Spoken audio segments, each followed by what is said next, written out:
Cuando oremos, cuando leamos la Biblia, lo hagamos de a de veras, para que seamos adoradores en espíritu y en verdad. Te pido una bendición en el estudio de tu palabra. Ayúdanos a creer que la Biblia no es cualquier libro, por lo tanto nos llevaremos una gran bendición. Danos esa bendición que no nos hubieras dado si nos hubiéramos quedado en otro lugar haciendo cosas ajenas a tu voluntad. Lo pedimos todo en el precioso nombre de Cristo Jesús. Amén. Mis hermanos,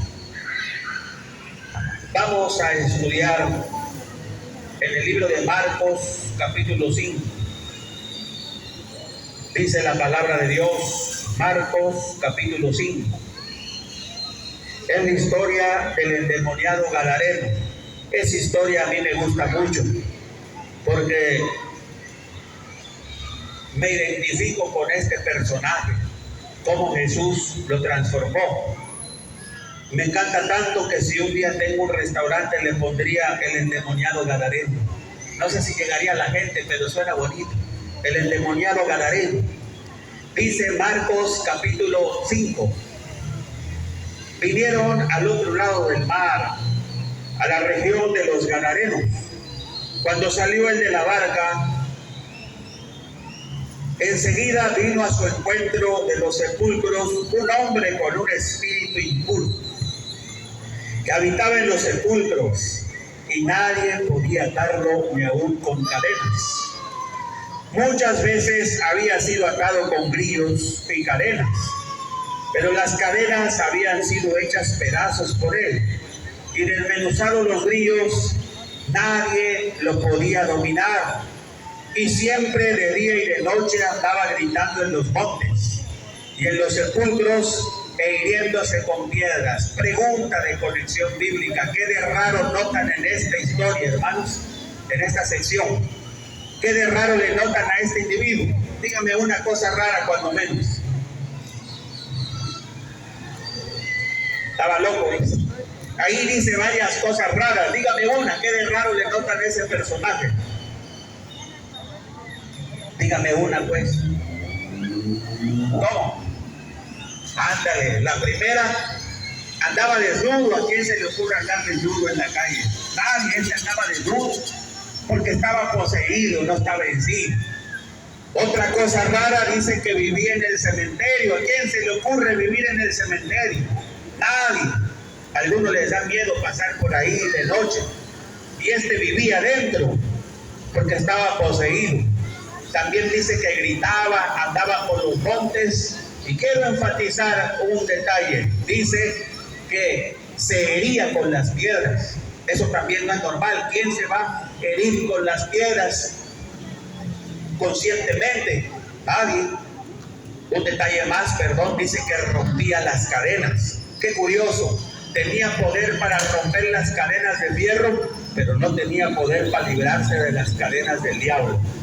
Queridas visitas, queridos hermanos, escuchen bien esto. Cuando uno está en el mundo sin Jesús, sin el Evangelio, uno está encadenado en las cadenas de Satanás de una o de otra forma. Sí, y es imposible que te libres por ti mismo. Tiene que venir Jesús a librar. Y mira, cuando uno está en el mundo, así como este individuo se hería con las piedras, uno solo causa heridas por todos lados. Primer ejemplo, imagínate un muchachito que usa drogas. En primer lugar, hiere su cerebro, sus pulmones, pero también hiere el corazón de sus padres, porque ningún padre va a estar tranquilo si su hijo incursiona en el vicio de las drogas. O imagínate a un papá de esos que toman mucho y amanecen tirados en la banqueta. En primer lugar hiere su hígado, pero también hiere el corazón de su esposa, hiere el corazón de sus hijos, porque a ninguna familia va a querer o va a sentir felicidad de que su papá amanezca tirado en las banquetas. Entonces, estar del lado del diablo es causar heridas por todos lados, a ti mismo y a los que te rodean. Cuando yo era niño, mi mamá me empezó a llevar a la iglesia adventista desde que me cargaba, porque yo recuerdo que a la salida le hacía así y me cargaba. Así que crecí en el Evangelio, pero llegó el tiempo cuando mi mamá ya no me podía llevar a la iglesia, me le revelaba, hermano, y siempre le pasaban quejas a la pobre de la escuela o de la colonia, y a veces me decía llorando: ¿por qué lo haces, hijo mío, si yo nunca te enseñé eso? Cuando ella lloraba, yo sabía que ella tenía razón, y a pesar de que me daba tristeza verla llorar, a pesar de que yo sabía que no estaba bien lo que hacía, en mi corazón yo no quería cambiar, y estaba encadenado por el diablo y causaba heridas a mis padres. A los 17 años dejé de vivir con ellos. Yo soy de la ciudad de Chetumal, Quintana Roo, aunque llevo 15 años viviendo en Tabasco, trabajando como pastor. A los 17 años me moví a la ciudad de Cancún. Ahí trabajé casi 3 años. A los 19 años se me metió la loquera de irme a Estados Unidos, de ilegal, y esa aventura yo la disfrutaba. En otro tiempo también me gustaba apedrear las patrullas y correr, esconderme, que te correteara la policía y brincar cercos y escapar, eso me encantaba. Cuando llegué a Estados Unidos eso pasaba seguido, porque cuando te correteaba la migra se trataba de correr y brincar patios y de escapar. Yo llegué a Estados Unidos el 31 de mayo de 1991, viernes 12 de la noche. Salí de aquí de la terminal de Cancún hasta Tijuana, 3 días y 3 noches, 72 horas. Cruzamos la línea, ya luego les voy a contar cómo estuvo el cruce. Pero el caso es que yo llegué a la medianoche sin tener a dónde ir. Y entonces me encontré un negrito en la calle y me dice: ¿no tienes dónde dormir? No, vente. Yo tengo un tío que tiene un taller de carros y hay muchos carros viejos. Y él se metió a dormir en uno y yo en otro. Esa fue mi primera noche en Estados Unidos. Y al otro día, mi primer trabajo, que no se le puede llamar trabajo, imagínate, en Cancún, el trabajo que más me duró fueron 11 meses. De todo renunciaba porque me acababa peleando con los patrones. Y ese día que llegué a Estados Unidos, al otro día ingresé en un trabajo que no era trabajo, se trataba de vender drogas, roca cocinada en las calles de San Diego, California. Y ese me duró 3 años, ese no era trabajo. Y una vez, vendiendo en la calle, me dijo un policía de narcóticos: en este medio donde tú andas, no te va a ir bien, tarde o temprano te podrían matar. Y yo le digo: ¿y si me matan, a quién le importa? Y él dijo sabiamente: a tu mamá le importa, a tu papá le importa. Interesante, el diablo me hería a mí, yo hería a otros, pero también quería herir el corazón de mis padres, porque cuando estás del lado del enemigo van a haber heridas por todos lados. Entonces aquí vemos a un hombre encadenado que no se puede librar de las cadenas del diablo, aunque rompe las de fierro, y que se hiere con las piedras. Si tú rechazas el evangelio, querida visita, querido hermano, tú no te engañes, estás encadenado por Satanás. Cuando alguien te invita a venir a Jesús y tú rechazas esto, es porque el diablo todavía te tiene encadenado. Y lo más triste es que no te das cuenta que estás encadenado por el diablo. Vamos a seguir leyendo y vamos a hacer más preguntas. Dice el 6. Cuando vio pues a Jesús, Marcos 5, verso 6. Cuando vio pues a Jesús, de lejos corrió y se arrodilló ante él. Y clamando a gran voz dijo: ¿qué tienes conmigo, Jesús, Hijo del Dios Altísimo? Te conjuro por Dios que no me atormentes. Porque le decía: sal de este hombre, espíritu impuro. Jesús le preguntó: ¿cómo te llamas? Y respondió diciendo: Legión me llamo, porque somos muchos. Y le rogaba mucho que no los enviaran fuera de aquella región. Pausa. Primero vimos a un hombre encadenado, aquí vemos a un hombre postrado, corrió y se arrodilló ante Jesús. Y acá hay otra cosa rara. ¿Qué de raro le notaron? ¿Qué de raro le notan, hermanos? En esa sección, ¿notan algo raro?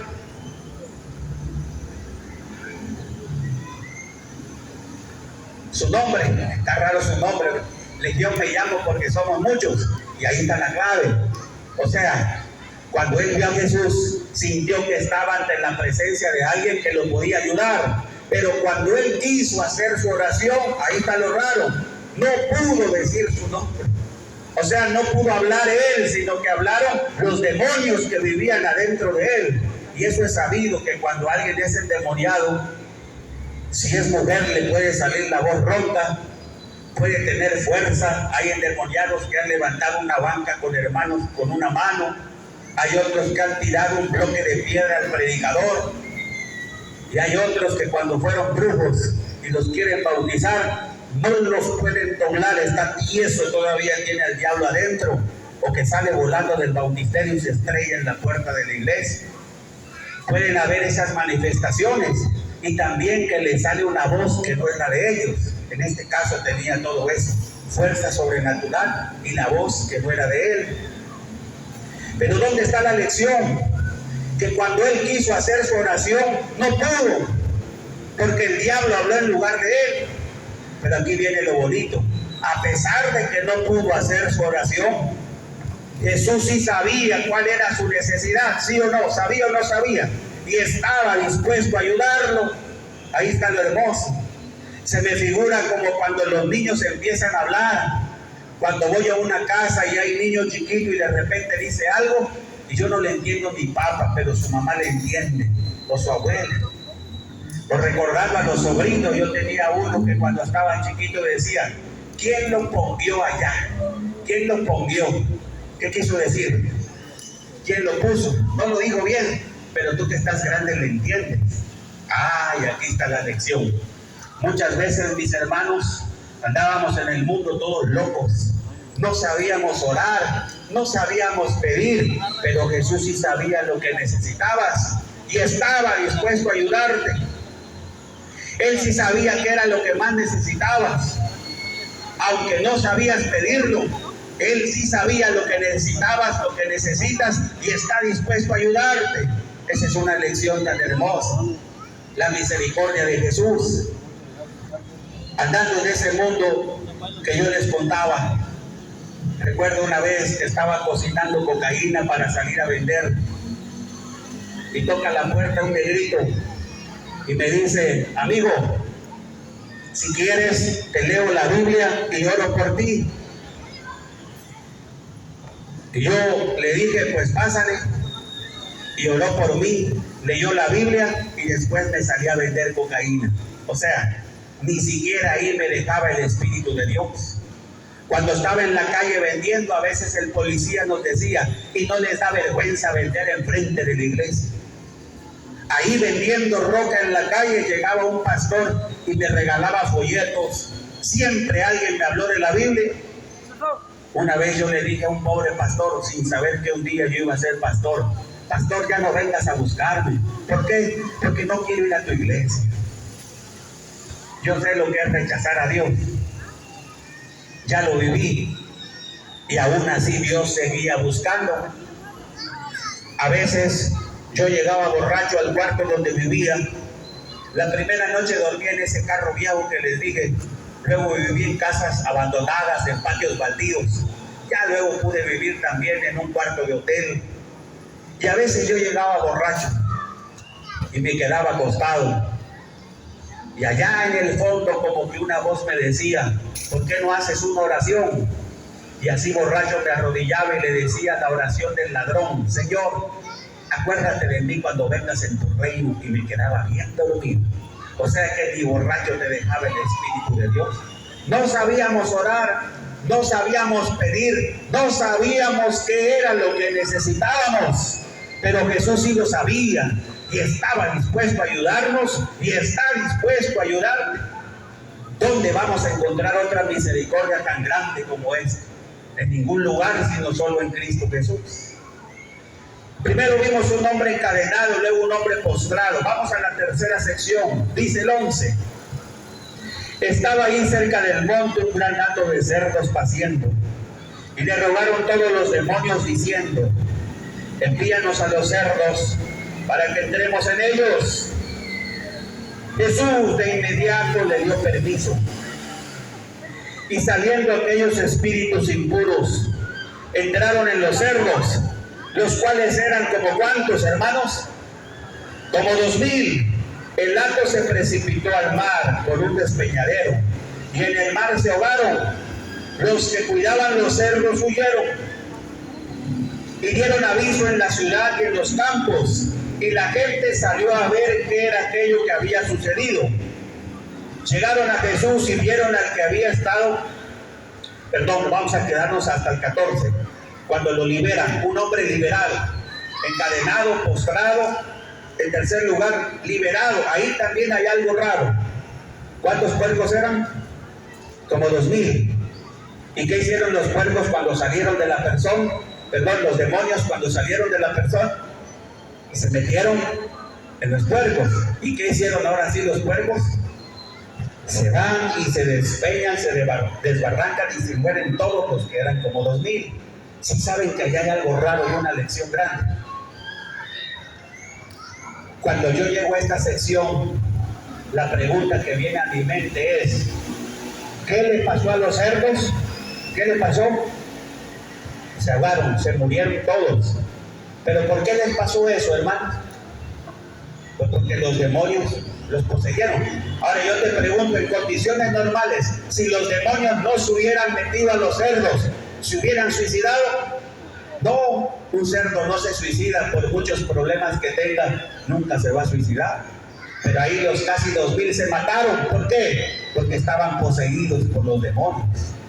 Y escucha esta lección, la gran pregunta: ¿y por qué cuando vivían adentro del joven nunca lo llevaron para desbarrancarlo, para matarlo, igual que a los puercos? ¿Por qué creen? En el caso de los puercos, dice la Biblia que Jesús les dio ¿qué? Permiso. ¿Por qué nunca le hicieron eso al joven cuando vivían en él? Porque Jesús no les dio permiso. ¿No es hermoso esto? Tenía 2000 demonios adentro de su cuerpo, pero todavía tenía un ángel de Dios que lo cuidaba. Porque si ese ángel se hubiera descuidado, los demonios lo hubieran matado igual que mataron a los puercos. Ahí está la gran misericordia de Dios. A veces andamos en el mundo todos locos, en lugares donde no debemos. Y si no te matan no es porque fueras Superman, sino porque un ángel de Dios todavía te cuida.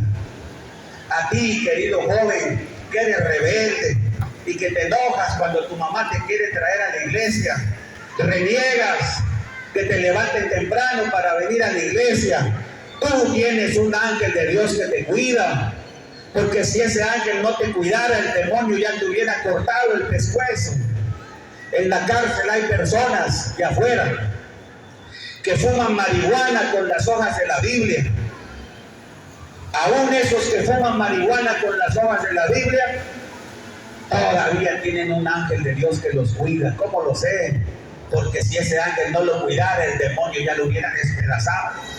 Hay personas que insultan a Dios, que reniegan de Dios, que tuercen la boca cuando le quieren regalar una Biblia o un folleto. Aún ese que se porta chocante, que reniega de la Biblia, tiene un ángel de Dios que lo cuida. Porque si ese ángel no lo cuida, el demonio ya le hubiera cortado la cabeza. Debemos estar agradecidos. Desde que naciste, querida visita, desde bebé, un ángel de Dios te cuida. En ese mundo donde andaba, más de alguna vez alguien nos puso una pistola en la cabeza o en el pecho. Una vez llegó un cubano a robarnos a la madrugada con una ametralladora. Y sinceramente, hermanos, en ese tiempo no tenía miedo, pero ahora me da tanto miedo. Pero si no te mataron, es porque un ángel de Dios todavía te cuidaba. Déjalo a ver si se compone más adelante. Déjalo. Si andas todo loco en el mundo, porque el diablo te hace creer que eres invencible, que nadie puede contigo. No, si no te matan es porque un ángel de Dios todavía te cuida. Es por eso nada más. No porque seas Superman o muy valiente, porque el ángel de Dios todavía te cuida. Y como me decía un pastor, si no te han metido a la cárcel porque tu mamá ora. A veces tú andas todo loco en el mundo, querido joven, y no quieres nada con Dios, ni con el Evangelio, pero tu mamá ora en la iglesia, tu abuela ora en la iglesia, y por las oraciones de tu mamá, por las oraciones de tu abuela, es que el diablo todavía no te corta el pescuezo allá en el mundo, porque escucha las oraciones de tus parientes. Cuando fui ordenado como pastor, mi mamá dijo que por más de 15 años, cuando llevaba las flores a la iglesia, los viernes a poner las flores, siempre se arrodillaba y oraba por mí. Por eso no me mataba el diablo, por las oraciones de la mamá que todavía oraba por mí. Vamos a leer la penúltima parte, Marcos capítulo 5. Dice la palabra de Dios, verso 15. Llegaron a Jesús y vieron al que había estado atormentado por el demonio, el que había tenido una legión. ¿Cómo estaba, hermanos? Sentado. Y antes, ¿cómo andaba? Todo loco, de aquí para allá en el monte, en el cementerio, vestido. Y antes, ¿cómo andaba? Desnudo y en su juicio cabal. Y antes, ¿cómo andaba? Todo loco. Y tuvieron miedo. Y los que lo habían visto les contaron lo que había acontecido al que había tenido el demonio y lo de los cerdos. Entonces comenzaron a rogarle que se fuera de sus contornos. ¿Quiénes le rogaron a Jesús que se fuera? Los dueños de los puercos, porque razonaban así: si en su primera visita Jesús hizo que perdiéramos 2,000 puercos, si se sigue quedando nos va a llevar a la quiebra. Y no se maravillaron que el que andaba todo loco ahora estaba vestido, sentado y en su juicio cabal. Un hombre transformado. Primero vimos a un hombre encadenado, luego postrado, luego liberado y ahora bien transformado, sentado, vestido y en su juicio cabal. Volviendo al mundo que les contaba, después de haber vivido 3 años en ese mundo, me entró un gran miedo, que decidí apartarme de todo eso. Y una amiga de la iglesia católica me decía: ese vocabulario que tú tienes no está bien, y eso a lo que te dedicas tampoco está bien. Y en una de esas que los jóvenes toman consejo, decidí apartarme de todo eso. En el año de 1994 me moví de la ciudad de San Diego, California, a Los Ángeles, California. Pasé escondido en la cajuela de un carro la garita de San Clemente, esa que menciona la canción de los Tigres del Norte de Camelia la Tejana, que dice: pasaron por San Clemente. Esa misma garita es una garita aleatoria. Y entonces me dejaron en un barrio de Los Ángeles que se llama Beverly Hills. Ahí no dormí la primera noche. Me la pasé tomando café en un restaurante hasta que me sacaron del restaurante por tomar café. Al otro día fui a un parque muy famoso que se llama Estudios Universales, allá en Los Ángeles, California. Y esa noche dormí en el estacionamiento de Estudios Universales, en el pastito. La siguiente noche dormí en la banqueta de una iglesia armeniana. Y ahí empezó, bueno, ya el milagro había empezado desde antes. Pero esa vez cuando amaneció, querido hermano, querido joven, déjame decirte que por ese tiempo yo ya pensaba en el suicidio. Y en algún momento pensé quitarme la vida, pero no podía porque sabía el dolor que le iba a causar a mis padres. Y también pensaba, bueno, y si me acerco al Dios que me predicaba mi mamá desde niño, ¿qué pasaría? Entonces me nació creer que a lo mejor Dios tenía un plan para mi vida. Y ese día yo decidí ir a una iglesia a pedir comida.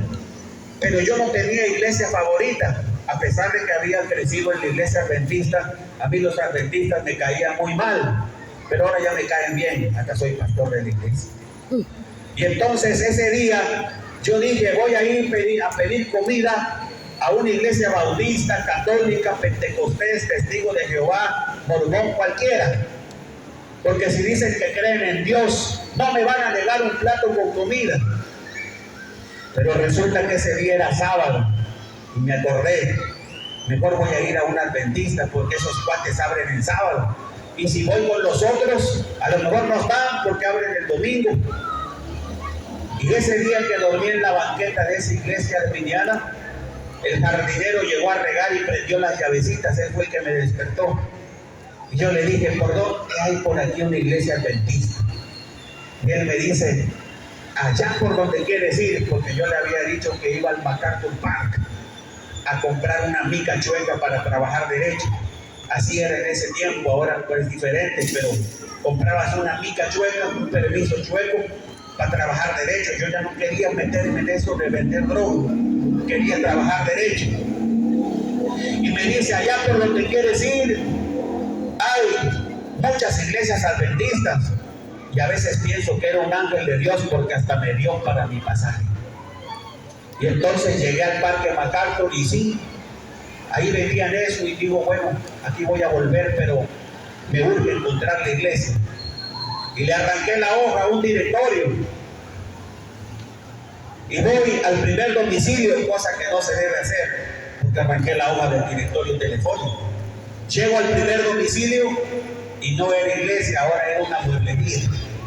Pero mis hermanos, cuando me voy al segundo domicilio, llego a una iglesia grandísima que se llama la Iglesia Central Hispana de Los Ángeles, California, y llegué un 3 de septiembre de 1994, justo a las 11 de la mañana, sábado. ¿Qué pasa el sábado a las 11 de la mañana en la iglesia adventista, hermanos? El culto divino. Y yo llegué con mi mochila, mi chamarra, mi pantalón parchado, mi gorra. Y le digo al diácono, ¿será que me pueden regalar un plato con comida? Y el diácono bien inteligente dice, si te quedas a escuchar el sermón, cualquiera te puede invitar a comer. Y yo pensé que era buena idea porque habían como 1500 hermanos. Yo dije, más de alguno me va a invitar. Y entré al sermón, y el sermón, aunque lo he olvidado, el pastor dijo así, que Dios era como un pescador, que cuando atrapa un pez grande,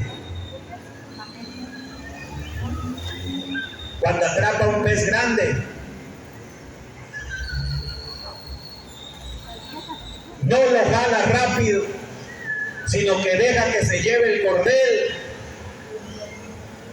Y entonces cuando ya se cansó, lo empieza a jalar poco a poco. Sentí que me lo decía a mí. Y cuando terminó el culto, mis hermanos, en el sótano, los diáconos tenían una gran fiesta. Y como les digo, en ese tiempo los adventistas no me caían bien, pero ahí me empezaron a caer bien porque me regalaron la comida.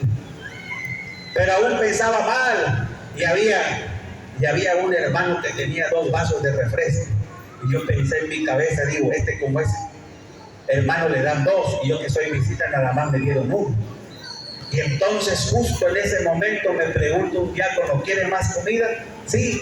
¿Quiere más refresco? Sí. Y el que tenía 2 agarró un vaso y me dio 1, como diciendo, para que ya no pienses mal de mí, como si hubieran leído la mente. Y yo digo, ya me empiezan a caer bien los adventistas. Terminó la comida y ahora me quedé sentadito. Y en la tarde pasó algo hermosísimo. Los niños tenían el programa. Era sociedad de menores. Antes se acostumbraba que una vez al mes o al trimestre dejaban que los niños tuvieran el culto joven, sociedad de menores. Y cuando yo vi a los niños pasar al frente, cantar y tener sus actividades, sentí nostalgia, porque me acordé cuando yo era niño. Me acordaba cuando el 13º sábado pasaba a decir mis 13 versículos de memoria. Y entonces cantaron, y escuchen esto, mis hermanos, yo no quería que terminara, porque sentía bien bonito ver participar a los niños. Quería que siguiera. Y aquí hago un paréntesis. ¿Cuántas veces estamos en un culto y a veces decimos, vamos a cantar la primera estrofa, el coro y la última? ¿Cuál es la prisa? Imagínate, yo ahí no quería que terminara. quería que siguieran. Se me había olvidado la letra de los cantos, pero recordaba la música y sentía bonito que los niños participaran. Y hermanos, se acabó todo. Y ahora volvieron a bajar al sótano. Y ahora las tortas tenían una pachanga. Y viene un hermano y me invita unos tamales. Me siguen cayendo bien los adventistas, decían. Viene otro y me invita un atole. Me están tratando bien. Me lo comí todo. Y cuando se me acabó me fui a formar para que me dieran más. Y ahí me enteré que lo estaban vendiendo. Pero sentí más bonito porque digo, entonces el hermano que me dio los tamales y que me dio el atole sacó de su bolsa para invitarme. Y en ese tiempo a mí me gustaba que me invitaran. Hasta la fecha todavía siento bonito. A todos nos gusta. Y entonces, cuando la señora se dio cuenta que no tenía dinero, me regaló el atole, ya no había tamales. Y justo en ese momento una viejita con mirada de águila que vio todo, llega hasta donde estaba y me da un plato de pupusas. De paso, la iglesia era en su mayoría salvadoreña. Los salvadoreños son los reyes de las pupusas. Es el equivalente como a las gorditas mexicanas, rellenas de queso, de frijol, salsa de tomate, curtido. Y aparte de que me regaló las pupusas, me dio un billete de $20 y me dice, pero no lo vaya a usar en drogas. Y aquí voy a hacer un juramento, porque muchos dicen, el pastor Pelusquía quedó loco de tanta droga que usaba. No, de por sí ya estaba loco. Yo quiero poner mi mano sobre la Biblia y decir delante de Dios y de los ángeles que nunca usé una droga, ni siquiera aprendí a fumar tabaco. Solo logré tomar cerveza, pero nunca me drogué ni fumé. Y me dicen, no te creo, porque el que la vende la consume. Y tienen razón, porque de mis amigos, todos los que vendían, consumían. Pero en ese tiempo yo creo que no lo hice porque me daba miedo. El daño al cerebro, a los pulmones, y porque era muy orgulloso y no quería ser igual a ellos en ese aspecto. Pero yo le tengo que decir a los hermanos con la mano sobre la Biblia y delante de Dios que nunca usé una droga para que me crean, porque siempre dicen que yo sí usaba drogas, pero eso no es cierto. Dios lo sabe. Y entonces la viejita también me dijo, pero no lo vaya a usar para droga. Mis hermanos, cuando llegó la noche,